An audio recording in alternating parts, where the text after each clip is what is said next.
Welcome back. My name is Hutchings. For those of you who don't know, I have been selling on Etsy for over 13 years and have done over 150,000 sales on the platform. Now, that being said, I don't actually do a whole lot of Etsy coaching or things like that. I'm too busy running my Etsy shops and businesses, which I absolutely adore. But I have been thinking about making this video for a long time because I really do love helping other Etsy sellers. I know that income often means the difference between, everything from paying rent to letting your kids do after school activities. So hopefully today we can talk about my journey a little bit and why I left Etsy and was going to build a completely separate brand and tried to do that and then ended up coming back in a roundabout way. So I'm going to give you 3 reasons why I wanted to leave Etsy and then the 3 biggest reasons that brought me back, although there's a lot of them. Also, so you know, I don't ever edit my videos. I don't have the time to do that. So I do them all in one take. I hope you enjoy it and I hope you find the information helpful. All right, so I got an idea to start another jewelry company, which I know is crazy. So Spotlight Jewelry has been going now for about 13 years on Etsy. I've loved it, but I felt like I was ready to kind of niche down. And because I learned so much on the Etsy platform, love Etsy, adore so many things about that. It's, done amazing things for my life and my business, but I felt like there was some scaling issues. And so I was like, okay, I'm going to start a separate jewelry company, new company, and build it off of Etsy. So I started doing that and I realized I probably was a good, actually, it was longer than that if you think about it. But, anyways, I was probably a good 6 months to a year into this idea and executing it, getting the Shopify store, doing all of that, social media. And I realized that I think that was a bit of a mistake. And we'll talk about that again in the later part. So, anyways, that's the premise. That's where I'm coming from. So, why I decided instead of building a separate brand of jewelry, that I was just going to keep it in kind of like the Etsy shop that I had going. So, reason number 1, though, that I even considered doing that and leaving Etsy, for those of you that are maybe in a similar situation, Etsy does not, one of the biggest things is they don't allow for something called pixel tracking. Okay. So what that means is, like, if I go to run a paid ad on Facebook or Google or Instagram, there's no way, Etsy doesn't allow me to track what's called kind of like conversion. So let's say it's like Facebook ads. So I run this Facebook ad. Facebook's going to say, hey, you spent $100 on this ad and we showed it to 1,000 people and you got 50 clicks. I don't know if that math even made sense. The problem is, from those 50 clicks, I don't know if anyone bought and how much they purchased. So it's really hard for me to make the best use of my ads because I don't know what's working and what's not. So that has been a really frustrating point for me. I feel like in trying to scale my business outside of Etsy and start actually getting traffic, besides just kind of like the traffic that Etsy builds in and brings you, but trying to get my own, I felt really frustrated. I don't know why, but I feel like that really hindered being able to scale. You can't do emails, is also like a big thing that kind of falls into that category. Like, Etsy doesn't allow you to collect emails. There's some workarounds and things. I use Aweber, if anyone's ever heard of that. That's a really good way. It's not the most effective. I will definitely link that in my description. I might even have like a discount code. I can't remember. But it allows, what they'll do is you'll connect it to your Etsy shop and then you can email every customer that purchases from you. And so I type up an email and it's something along the lines of, hey, thank you so much for your purchase. We're going to ship your order in 1 to 3 days. While you're here, if you would like to be added to our VIP list, go ahead and click this button and leave your information and you'll get special deals and coupons and all of that. So it's like, while I'm allowed, like, I send those emails to all my customers, not all of them are obviously going to click the yes, add me to your email list, but some do. So I've been able to kind of gather small emails that way, but it's going to be a lot more effective outside of the Etsy platform to be able to do that. Number 2 reason that I wanted to start my own thing is obviously not going to come as a shock to anyone, is the fees. those definitely add up, even though I do still feel like, again, Etsy is pretty reasonable compared to other platforms and the amount of traffic they do and the marketing and stuff.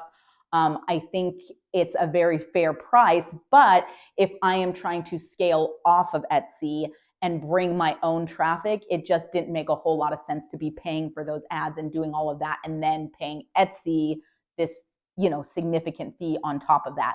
They do have that new feature, if anyone's checked it out. It's called Etsy Creator Co. So I think they're on the right track with that. Basically, if you sign up and get approved to kind of do that, it's extra steps, but you can leave special links that if like you put that in your social media post and someone clicks it and ends up buying on Etsy, you get like a smaller commission. You get like I think it's like a 4% commission right now, or 3 or something like that. But basically, I think the Etsy fees right now are around like 6%. So you're still paying a little, but neither here nor there. The point is, obviously, you're going to pay more fees to sell on Etsy as opposed to like your own website. The third reason that really had me considering trying to build that brand off of Etsy is that I'm going to call it user experience. So Etsy doesn't quite allow you as many features or customization as far as like the way your brand looks, your shop looks, which for a marketplace, I think they do a phenomenal job. It's kind of nice to have that uniformity. Everyone knows where everything is. They get the concept. They're looking for things. They're finding shops. It's really like Etsy's done a phenomenal job. Like I said, I have nothing. This is not I have beef with Etsy. I think they've done some amazing things with the platform and that business. But the reality is, I wanted to do additional things and I'm just not able to do that on Etsy. So for example, like with this new brand, or we're now calling it the collection, but it's the Wonderlight collection that we're putting in Spotlight Jewelry as opposed to trying to build it as its own separate brand. If I'm doing my own Shopify site, as we're building that right now, we have ways that people can shop. So they can either shop by type, which is like earrings or rings or bracelets, or they can shop by collections, which are kind of like, hey, here's all our butterfly stuff, here's our gemstone stuff, here's all of our different categories, so to speak, our collections. And then they can also shop by gemstone. So, hey, here's all of our amethyst stuff, or our citrine stuff. So I love that feature. Again, we're building that site right now on Shopify, and it just allows for some of that customization. I have almost like 500 jewelry designs right now on Spotlight Jewelry, and it's just really hard for people to kind of navigate that the way Etsy has it set up right now. So there are obviously going to be a few other reasons, benefits to kind of like going off on your own and building your own brand.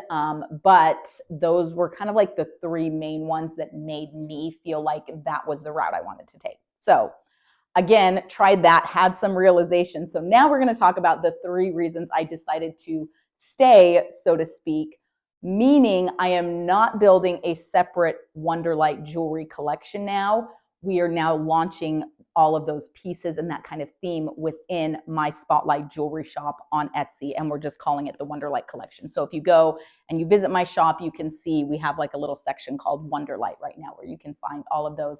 It's like intentional, mindful gemstone jewelry. Also, side note, there's like so many Etsy coaches and things I've seen on YouTube they actually, some of them have pretty good advice, but I'm always a little freaked out because they talk about all their experience and their sales, and I cannot figure out what their shops are. I'm like, you are either lying, which I don't believe, I would hope not, or you're like hiding it really, really well. And I'm like, am I supposed to do that? Like, are you guys not supposed to know the names of my shop and be able to go and look at them and check them out? I'm like, it makes me a little nervous. Like, what, should I not be telling you guys what my shops are? I don't know. Maybe they're afraid of people like copying them, but I don't know. I'm just in the mentality of like, if people, you're going to do what you're going to do. Hopefully you have your own beautiful ideas and concepts that resonate with you and you're going to build on those. But at this point, again, feel free to check out my shops just to get some ideas, things like that. Also, please thumbs up. I always forget this. If you like this video, so other Etsy sellers can get the help they need, as well as leave me any questions or comments you might have that I can help you out with. All right, so why I decided to, instead of building a separate brand for Wonderlight, to go ahead and just launch it in my Spotlight Etsy shop. A couple of reasons. The first one I'm going to call social. So what I found is social media. We were trying to build up that social media again, like separate as the Wonderlight brand. And it was just so hard to keep things straight. And it was like we were posting in this account and this account, and it was just kind of confusing and it was taking forever. And stuff like that, it just takes momentum to build. Like almost all of these reasons I'm going to give you, it kind of boils back down to that premise. But social media was just really tricky. And I felt like we were doing this like uphill battle, and it would be easier to just use the social media presence that we already had kind of like established. We're on Instagram, TikTok, Pinterest. Those are our main ones, I think. And we haven't been doing a lot on TikTok. You guys don't need to know all of that. Anyways, we've had some good success and traction, and we wanted to continue to capitalize on that. So number 2 reason I decided to stick on Etsy Spotlight Jewelry for now is the SEO. So one of the big things I don't do it as much anymore, but I have done Etsy coaching with other Etsy sellers where I'll sit down and do kind of like a consult with you. We'll look at your shop. We'll go over some tips, tricks, ideas, things you can do to improve. But one of the things I tell people frequently, and you can probably see in some of my other videos, I mention it in like my Etsy Made Millionaire video. If I can figure out how to link that, maybe I will.